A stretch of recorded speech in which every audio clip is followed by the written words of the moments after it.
प्रचार प्रसार हो इसके मूल में है।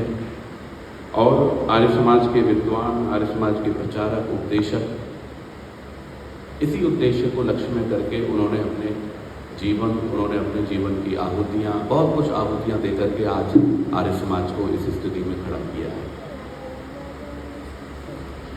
आप यहाँ पर देखेंगे बहुत बड़ी पंक्ति हमारे आर्य समाज के विद्वानों की, आर्य समाज के लिए आहुति देने वाले महामनाओं की ये पंक्ति है।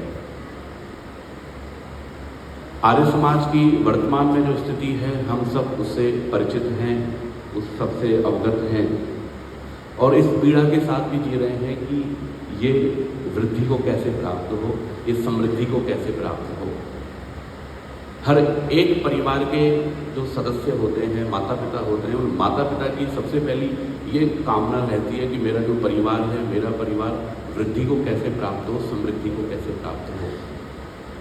निसंतान माता पिता का जो जीवन है, उस जीवन का कोई बहुत बड़ा लाभ गृहस्थी को नहीं होता है।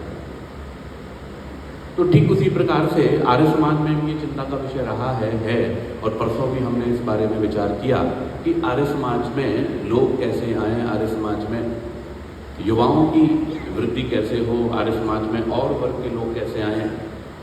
कल भी रात्रि को बहुत देर तक हम चर्चा करते रहे, आचार्यगण हमारे साथ में थे। आप आर्य समाज का इतिहास उठा करके देखिए कि वो जो समय था आर्य समाज का, कि जिस समय में बहुत प्रचार प्रसार आर्य समाज की विचारधारा का हुआ, वो क्यों हुआ और आज क्यों नहीं हो रहा है। आर्य समाज का काम होने के लिए या फिर किसी भी संगठन का काम होने के लिए महेश जी, मंत्री जी,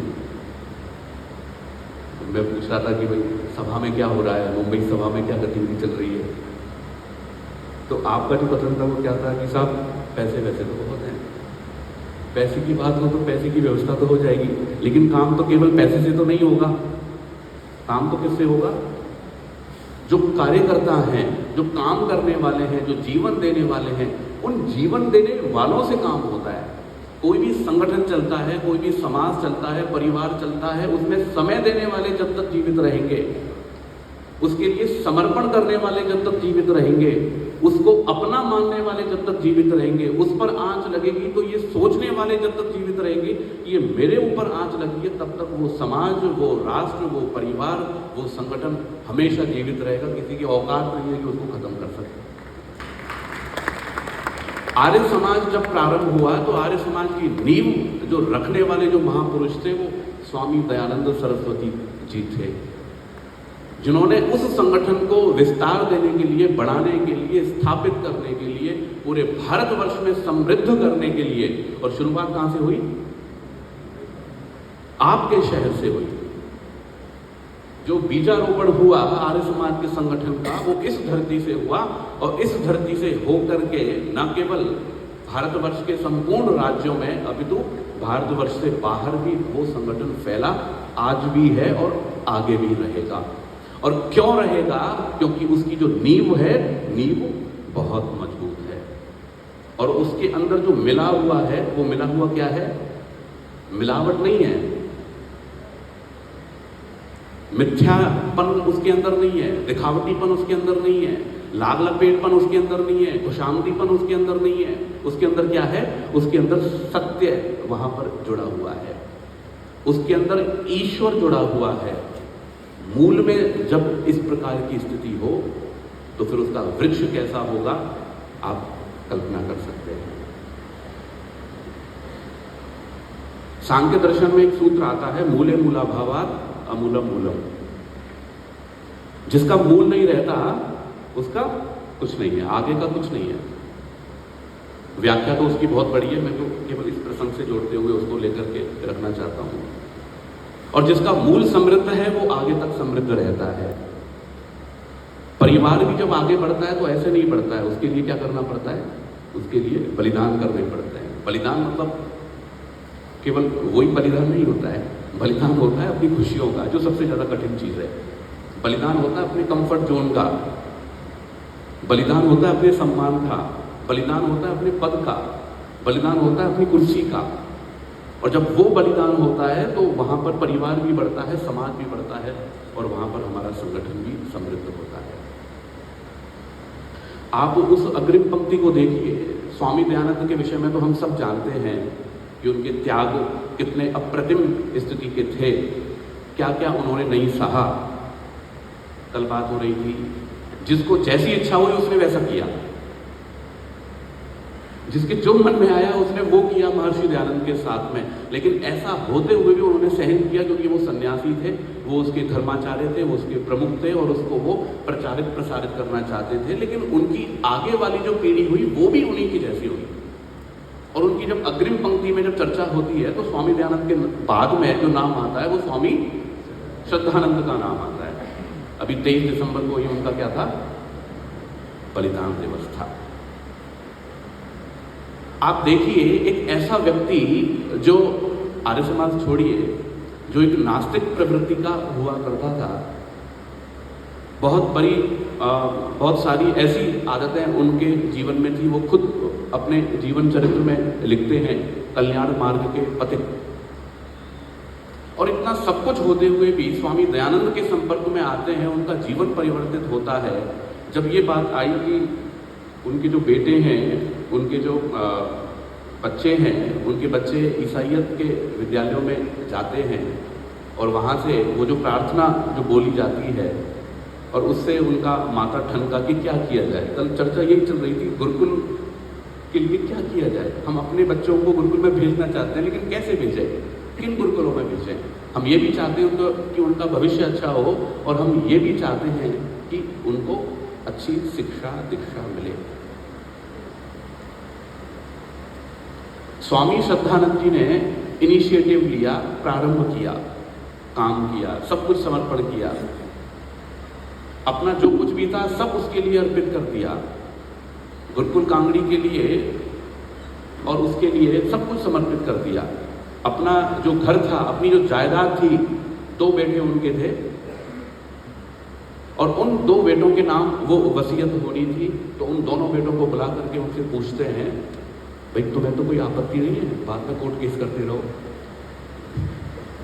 आगे आने वाली पीढ़ी को फिर से उन चक्करों में घुमाते रहो, कहीं ऐसा तो नहीं होगा। बहुत सुबह का समय था और वो अपने बच्चों को वहां पर बुला करके और उनसे वार्तालाप कर रहे होते हैं, क्योंकि पिता की तो इच्छा है लेकिन बेटे की इच्छा नहीं है, बेटे की इच्छा है लेकिन पोते की इच्छा नहीं है। फिर क्या होगा, झगड़े टंटे फसाद तो होंगे। खुद वकील थे तो सारी चीजों को समझते थे, लॉ को समझते थे, क्या करना चाहिए।